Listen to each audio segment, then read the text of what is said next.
16 जनवरी 2003 NASA की Colombia space shuttle ने Florida के केनेडी स्पेस सेंटर से स्पेस के लिए कामयाब उड़ान भरी। स्पेस शटल में भारतीय वंश की पहली महिला अंतरिक्ष यात्री कल्पना चावला सहित टोटल 7 क्रू मेंबर्स थे, जो स्पेस में जाकर बहुत सारे साइंटिफिक रिसर्च करने वाले थे। इस मिशन को STS-107 नाम दिया गया था और ये कल्पना चावला का दूसरा स्पेस मिशन था, या कहें तो आखिरी।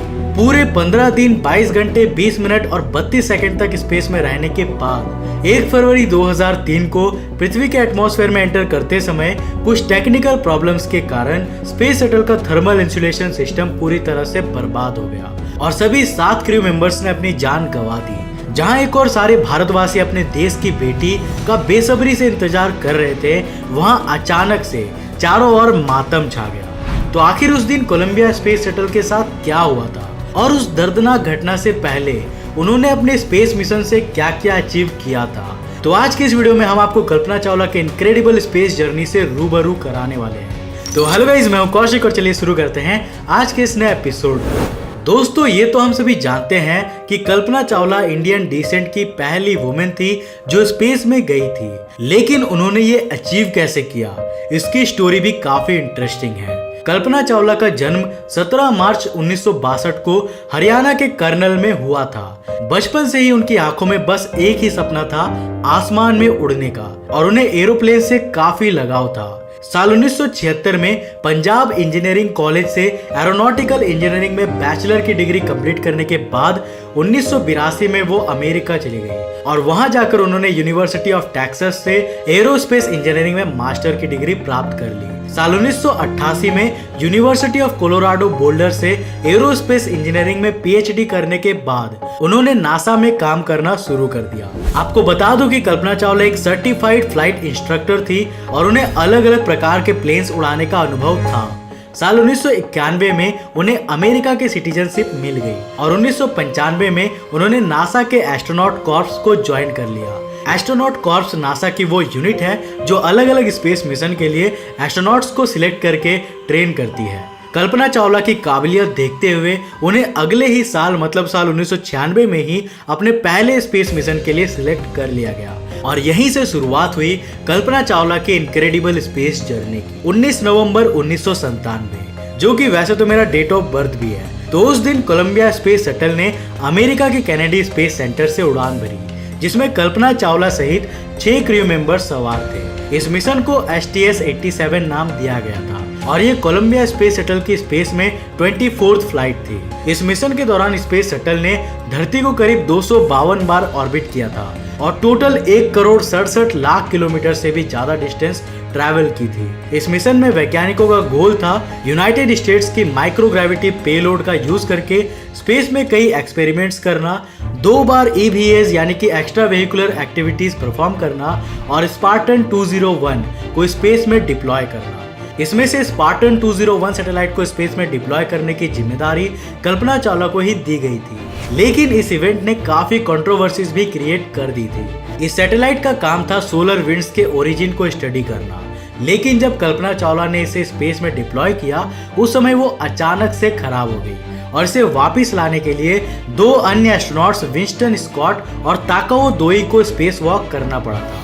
शुरुआत में ऐसा माना गया था कि इस फेलियर की वजह कल्पना चावला से हुई कोई मिस्टेक ही है, लेकिन 5 महीने तक चली नासा के इन्वेस्टिगेशन के बाद पता चला कि स्पार्टन सैटेलाइट के खराब होने की असल वजह उसके सॉफ्टवेयर में आई खराबी थी, जिसकी वजह बाकी के फ्लाइट क्रू और ग्राउंड कंट्रोल के बीच हुआ मिस कोऑर्डिनेशन था। खैर, इस मिशन के दौरान उन्होंने स्पेस में 15 दिन और 16 घंटे से भी ज्यादा समय बिताया था और 5 दिसंबर 1997 को स्पेस शटल सक्सेसफुली पृथ्वी पर वापस भी आ गया। स्पार्टन सैटेलाइट में हुई गड़बड़ी से काफी कंट्रोवर्सीज क्रिएट हुई थी और शुरुआत में कल्पना चावला को इसके कारण बहुत क्रिटिसिज्म भी झेलना पड़ा था, लेकिन उन्होंने इसका असर उसके बाद के मिशन एक्सपेरिमेंट्स पर नहीं आने दिया। जब उनके ऊपर लगे सारे आरोप गलत साबित हो गए, तब नासा ने उन्हें एक बेहतरीन एस्ट्रोनॉट कहा और उन्हें हाई पोजीशन का वर्क भी दिया गया। सन 2001 में कल्पना चावला को अपने दूसरे स्पेस मिशन के लिए सिलेक्ट कर लिया गया था। इस मिशन को STS-107 नाम दिया गया था और उसमें टोटल 7 क्रू मेंबर्स शामिल, लेकिन अलग अलग टेक्निकल प्रॉब्लम्स के कारण इसे टोटल 18 बार डिले करना पड़ा। एक बार तो स्पेस शटल के इंजन फ्लो लाइनर में क्रैक भी मिला था, लेकिन तमाम प्रॉब्लम्स को सॉल्व करने के बाद 16 जनवरी 2003 को आखिरकार कोलंबिया स्पेस शटल ने फ्लोरिडा के केनेडी स्पेस सेंटर से अपनी 28 और आखिरी उड़ान भरी। लॉन्च के दौरान ही स्पेस शटल के एक्सटर्नल फ्यूल टैंक से एक इंसुलेशन फोम का टुकड़ा टूट गया और चूंकि स्पेस शटल की स्पीड बहुत ज्यादा तेज थी, तो जब वो छोटा सा टुकड़ा जाकर ऑर्बिटर के लेफ्ट विंग से टकराया तो उसमें एक छेद हो गया। आपको बता दूं कि जब एक स्पेस शटल अर्थ के एटमॉस्फेयर में एंटर या एग्जिट करता है तो उसे बहुत ज्यादा हीट का सामना करना पड़ता है। इसी हीट से बचने के लिए स्पेस शटल के हर एक पार्ट में थर्मल प्रोटेक्शन इंसुलेशन फोम लगाया जाता है। इंसुलेशन फोम का टूट जाना कोई नई बात नहीं थी, बल्कि नासा के पिछले मिशंस में भी ऐसा कई बार हो चुका है, लेकिन इस बार शायद इससे कुछ ज्यादा ही डैमेज हो गया था। रिपोर्ट्स की माने तो नासा के वैज्ञानिकों को इस डैमेज की खबर पहले ही लग चुकी थी, मतलब कि स्पेस शटल के लॉन्च होने के बाद ही वो जान चुके थे कि कोलंबिया स्पेस शटल में छेद हो चुका है, लेकिन फिर भी उन्होंने एस्ट्रोनॉट्स को इसके बारे में कोई जानकारी नहीं दी। तो आखिर उन्होंने ऐसा क्यों किया और क्या उनकी लापरवाही के कारण ही ये दर्दनाक इंसिडेंट हुआ था? सबसे बड़ा सवाल तो ये है कि क्या इसे रोका जा सकता था? वेल, इसका आंसर है नहीं। कुछ लोग ये कहते हैं कि वैज्ञानिक शुरुआत में ये अनुमान ही नहीं लगा सकते कि स्पेस शटल को इतना ज्यादा डैमेज हुआ है, और जाहिर सी बात है कि वो इतनी दूर बैठकर इसका सटीक अंदाजा लगा भी नहीं सकते थे। वहीं कुछ वैज्ञानिकों का ये भी कहना है कि अगर ये इंफॉर्मेशन स्पेस शटल में बैठे एस्ट्रोनॉट तक पहुंच भी जाती तो भी वो कुछ नहीं कर सकते थे, क्योंकि इस डैमेज को रिपेयर करना उनके बस की बात नहीं थी। इसके अलावा अगर उन्हें इसके बारे में पहले से बता दिया जाता तो शायद वो घबरा जाते और स्पेस शटल समय के पहले ही कोई दुर्घटना का शिकार हो जाती। इससे अच्छा तो यही था कि मिशन जैसे चल रहा है वैसे चलने दिया जाए और स्पेस शटल की वापसी के समय सब कुछ ठीक रहने की दुआ की जाए। बहुत से लोग इसे नासा के साइंटिस्ट की लापरवाही और साजिश भी कहते हैं, लेकिन सच्चाई तो ये है कि लॉन्च के बाद उस समय कुछ नहीं किया जा सकता था। खैर, 1 फरवरी 2003 को कोलंबिया स्पेस शटल भारतीय समय अनुसार शाम के करीब 7:46 में केनेडी SLF रनवे 33 पर लैंडिंग करने वाला था। 15 दिन 22 घंटे 20 मिनट और 32 सेकंड स्पेस में रहने और 1 करोड़ किलोमीटर से ज्यादा ट्रैवल करने के बाद अब अंतिम पड़ाव था धरती के एटमॉस्फेयर को पार करके सेफली लैंडिंग करना। पर करीब 7:10 पर जैसे ही स्पेस शटल ने एटमॉस्फेयर में एंटर किया, वैसे ही ऑर्बिटर के विंग में हो चुके छेद से गर्म गैसेस अंदर आने लगी। वहां का थर्मल सेंसर बहुत हाई टेम्परेचर शो करने लगा और आखिरकार उसने काम करना बंद कर दिया। देखते ही देखते पूरी स्पेस शटल का यही हाल हुआ। 7:30 बजे के करीब तक स्पेस शटल के अंदर का प्रेशर अनकंट्रोल्ड हो चुका था और शायद इस समय तक सारे क्रू मेंबर्स बेहोश भी हो चुके होंगे। अगले 5 मिनट में ही कोलंबिया स्पेस शटल टुकड़े टुकड़े होकर अमेरिका के टेक्सास शहर के ऊपर आग का गोला बनकर बरस गया। नीचे जमे भीड़ ने जो नजारा देखा वो बहुत ही भयानक था।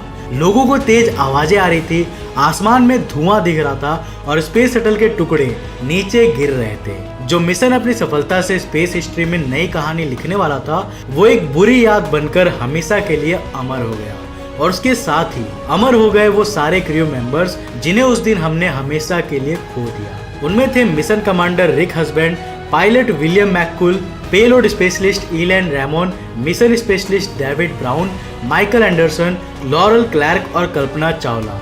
सभी ने इस मिशन में अपनी जान गंवा दी। इस घटना को 1983 के STS-06 चैलेंजर मिशन की दुर्घटना के बाद ह्यूमन स्पेस हिस्ट्री की सबसे दर्दनाक घटना माना जाता है। कल्पना चावला सहित बाकी सारे क्रू मेंबर्स के सम्मान में बहुत सारी चीजों का नाम रखा गया ताकि ये सातों लोग हमारी यादों में हमेशा बने रहें और आने वाले जनरेशंस के लिए प्रेरणा का काम करें। आज कल्पना चावला भारत सहित दुनिया भर के एस्पायरिंग फ्यूचर एस्ट्रोनॉट्स के लिए एक रोल मॉडल बन चुकी है और आज के भारत के लिए वुमेन एम्पावरमेंट का सच्चा एग्जाम्पल है। जब स्पेस में आप स्टार्स और गैलेक्सीज को देखते हैं तो आपको समझ में आता है कि आप किसी छोटी सी जगह से बिलोंग नहीं करते, किसी एक देश से बिलोंग नहीं करते, बल्कि आप सोलर सिस्टम से बिलोंग करते हैं। भविष्य में अगर हम इंसान दूसरी गैलेक्सीज के लोगों से मिलते हैं तो आप उनसे ये नहीं कहेंगे कि आप इंडिया से हैं, USA से हैं या फिर आप अर्थ से हैं। आप कहेंगे कि आप मिल्की वे से हैं। कल्पना चावला के इन्हीं शब्दों के साथ आज के इस वीडियो को यहीं खत्म करते हैं। स्पेस एक्सप्लोरेशन के इस सफर में हमारे साथ ऐसे ही जुड़े रहिए और कल्पना चावला के सम्मान में इस वीडियो को एक लाइक करना तो बनता है यार। तो फटाफट वीडियो को लाइक करो और अपने फ्रेंड्स और फैमिली को भी ये इनक्रेडिबल स्टोरी सुनाओ। अगर आप नए हो इस चैनल पे तो ऐसे इंटरेस्टिंग वीडियोस के लिए चैनल को सब्सक्राइब करने के साथ साथ नोटिफिकेशन बेल को भी ऑन कर लो। मैं मिलता हूँ एक और नए वीडियो के साथ, तब तक के लिए जय हिंद, बाय।